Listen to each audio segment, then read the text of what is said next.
Hey everyone, welcome back to the channel. Today I'm actually recording on Leo Tolstoy's birthday, which is the 9th of September. I have finished this book, which contains 4 of his short stories. And of course, I am delighted to talk about it with you. This edition is from Wordsworth Classics, and it contains Family Happiness, the Kreutzer Sonata, The Devil, and The Death of Ivan Ilyich. All of these stories are very dark, very moody, which I love, and they make you reflect on life. The introduction of this book also mentions that in the period that Tolstoy was writing these stories, that he was going to a very dark and difficult time, and you can really notice it. He was especially disappointed and very unhappy in his marriage, which is why all of these stories are also critiquing marriage life and relationships. First of all, I also want to mention that I am going to go quite deep into these stories and into the storylines. So if you haven't read the book, you don't want to get spoilers, then I suggest you come back later to this video because there will be spoilers. Now let's go over them one by one. The first story is called Family Happiness. It was first published in a Russian magazine. We follow 2 main characters, and since the names are not so easy to pronounce, I am going to shorten them. So we follow Masha and we follow Mick. Masha is 17 years old and Mick is 36 years old, and it is the age gap that makes their relationship so challenging. So Masha is in love with Mick, and when she finally admits to her feelings and when she finally tells him about her feelings, he tells her that he feels the same way. Mick has been trying to ignore these feelings for her for a very long time because of the age gap, because he believes that they could never be happily married. Still, they cannot fight their feelings. They get engaged and they get married. The couple moves in together, and of course that is where the problems all start. Masha cannot really get used to this new life. Everything is way too silent and she wishes to go out more often. And then we have Mick, who rather likes to stay inside. He doesn't like society, and so he never goes out. Now, to please her, she takes her to these parties, and he notices that everyone loves her. She is charming, she is beautiful, and Masha falls in love with the society and with the partying.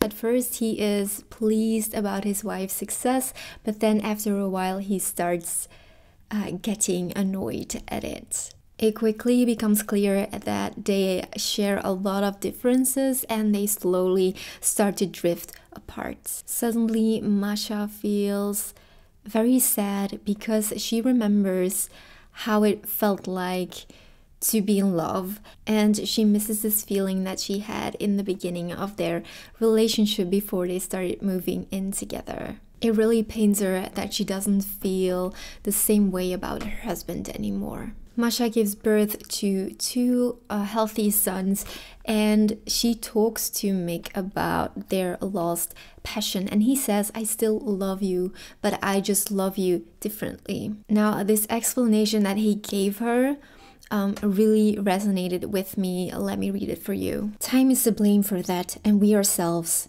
Each stage has its love." He paused. "And shall I tell you the whole truth if you desire frank speech? Just as that year when I got to know you, I spent sleepless nights thinking of you and created my love for myself, and that love grew and grew in my heart.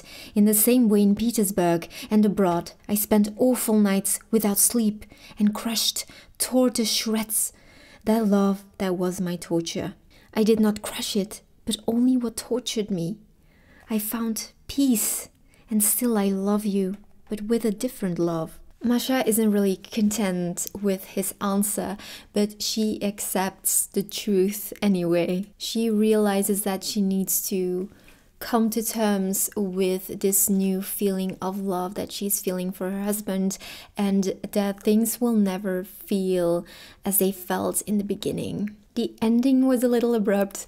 I remember that I just wanted to keep on reading, and I had some trouble getting into the next story because I was still processing what was happening in the first one. I really enjoyed it a lot. It is a kind of bittersweet ending. You don't really get this satisfactory feeling of all things are resolved, which is fine, but it kind of leaves you with this nagging feeling. I really felt myself connecting with Mick, with his personality, and I did understand his struggles with his wife, and she oftentimes acted very childish. And so I was always, yes, Mick, you are right, Mick, you are right. But yeah, it was a really, really good short story. The next one I read,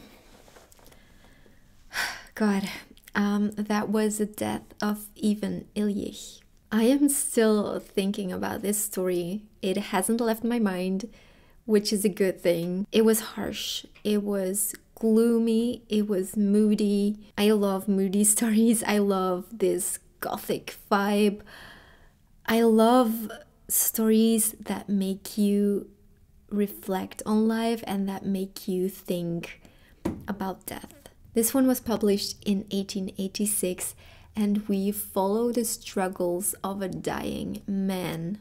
Really sad. The story starts with his funeral, and then we go back in time to see what happened to him.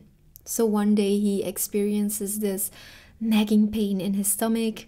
At first he doesn't think much of it, but then he goes and consults some physicians, and they all prescribe him medicine. They all tell him to rest.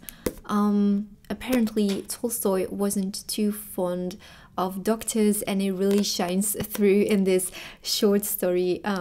Yeah, the doctors all give him this vague advice, and he just needs to take his medicine and he just needs to rest, and they won't tell him what exactly is going on, if his condition is dangerous, and so on. Now, as his symptoms grow worse and worse, he starts to realize that he is not going to make it.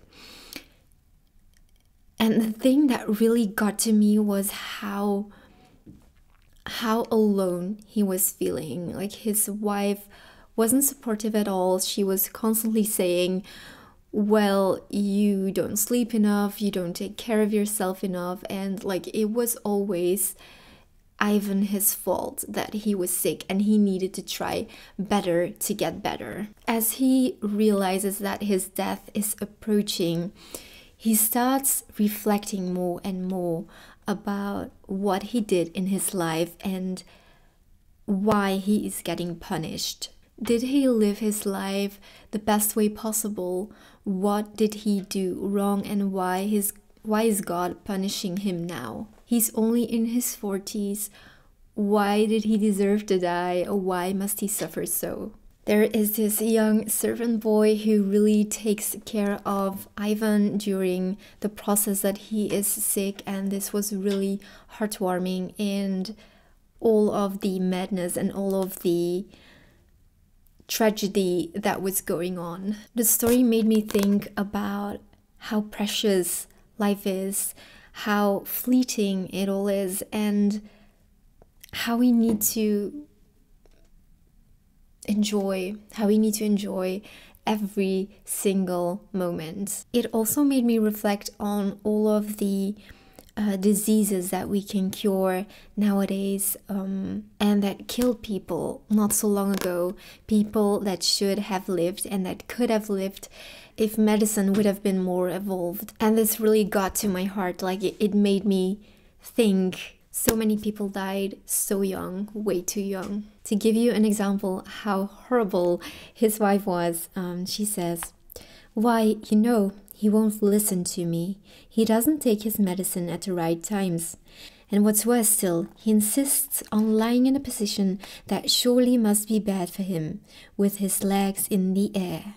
The doctor smiled with kindly condescension that said, "Oh well, it can't be helped. These sick people do take up such foolish fancies, but we must forgive them. Just horrible. The next story I've read was the Kreutzer Sonata, and it was published in 1889. If you're wondering, it is named after one of Beethoven's compositions. This was a special one. I think this was the weirdest one of all four. And of course, the most controversial one too. So there are people sitting on the train, and they are talking about marriage and love and everything. And then suddenly a man joins their conversation and he says, "Oh, you must recognize me because I am the fella who killed his wife." And this man and this woman start a conversation, and he starts explaining how everything came to pass and how he killed his wife. That's an amazing premise, I have to say. It is really intriguing. So he starts explaining how his wife made him kill her. So his wife suddenly started getting interested in playing the piano again, picking up playing again, because she hadn't done that in a while. And she meets this violinist, and she starts working together with him to compose songs. And one of the songs that they play together is the Kreutzer Sonata. After a while, the husband gets really jealous, and he is convinced that there is something going on between the two. Now, the husband sounds like a madman. He is raging against the woman, telling his story. He's a very unlikable character, and you won't feel any sympathy for him while listening or reading about his story, especially because he preaches against love. He finds love disgusting, he finds marriage disgusting, and yeah. It sometimes felt a bit weird because it was a conversation between a man and a woman on a train, but soon the woman disappeared in dialogue, and so it was only the man talking. And he was just talking and talking and talking without the woman responding to what he was saying. And that kind of felt a bit weird. It would have been better if there would have been some dialogue here and there between the woman, pulling us back into the setting of the train. But that's just a detail. One of the things that he says is, what is chiefly vile about this is that in theory it is taken for granted that love is something ideal and elevated, whereas in practice love is something low and swinish, which it is shameful and disgusting to speak of or remember. You see it not without reason that nature made it shameful and disgusting. By the way, if you're enjoying my content, don't forget to subscribe and like this video. Thank you so much. The final story was called The Devil, which was published in 1889. It got an alternative ending in 1909, and I loved that the two endings were included in this novel because it was nice to read two separate endings. The story deals with the consequences of sexual emotion. The story follows Eugene, and he falls in love with this charming middle-class girl named Liza, and he's about to marry her. Now, Eugene was having a secret love affair with a girl named Stepanida, and he breaks things off with her. Now they get married, all is well. Eugene is so happy, but then one day Liza, his wife, is hiring two women to help with the estate, and one of these women is Stepanida.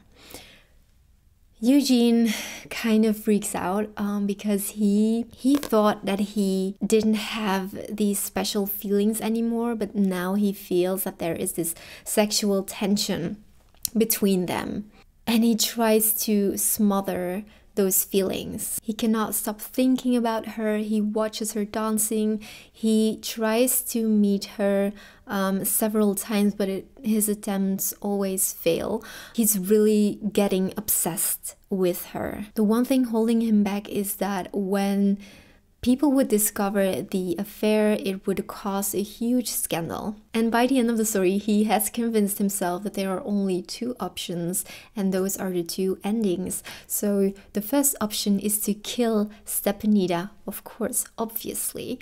And the second option is to kill himself. We as a reader get to read those two endings. I love them both. I couldn't say that I liked one ending more than the other. They were both executed fine. Those were all of the stories. I hope you enjoyed the discussion. Let me know in the comments if you've read any of Tolstoy's work, and I would love to see you in one of my next videos.